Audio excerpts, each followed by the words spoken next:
Assalamu alaikum wa rahmatullahi wa barakatuh. Hamdard team is here, in one of the city of Turkey. One of these cities, the cities that are damaged the most.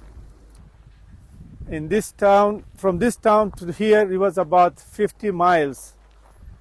In these 50 miles, we've been seeing small and large communities which were damaged. The buildings were damaged, and we were seeing there were a lot of tents where the people were staying because their homes were destroyed. SubhanAllah, it's a beautiful country, beautiful towns. But now this city that we are in, as you can see, it's totally damaged. Look at these. And somehow, I don't know, I still smell smokes of burning.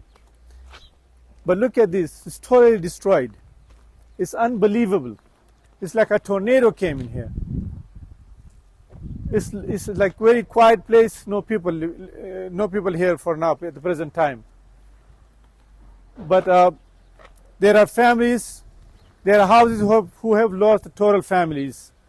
There are families who have lost 4 to 5 to even 7 people. And subhanAllah, as you can see, looks like they have lost everybody. May Allah subhanahu wa ta'ala make it easy for them. And this is what we heard. People were saying that it felt like it's a judgment day, it's the Qiyamah day, the destruction day actually.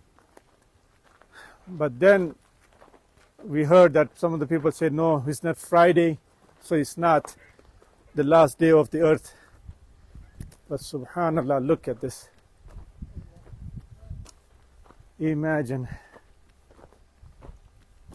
Inna lillahi wa inna ilayhi raji'un. Like I said before, it's a beautiful country with beautiful mountains, sceneries.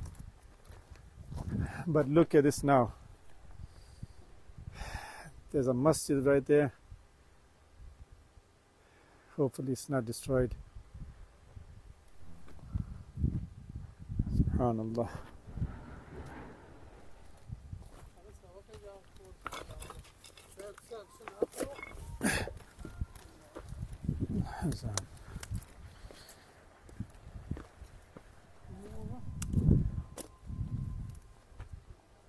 Allahu Akbar, astaghfirullah. Astaghfirullah, astaghfirullah. Assalamu alaikum, brother and sister. We came to another locality. So you can see there is a family. They live in those tents because they cannot live in their apartments. You can see around those tents because all those apartments are affected by the earthquake and they have a fear. That's why they cannot live there and they live on the ground in the tent. So we're requesting all our brother and sister, please help them as much as you can and as much as possible so we can provide them whatever is the necessary items for them. And please share the video to all other people. Assalamu alaikum wa rahmatullah.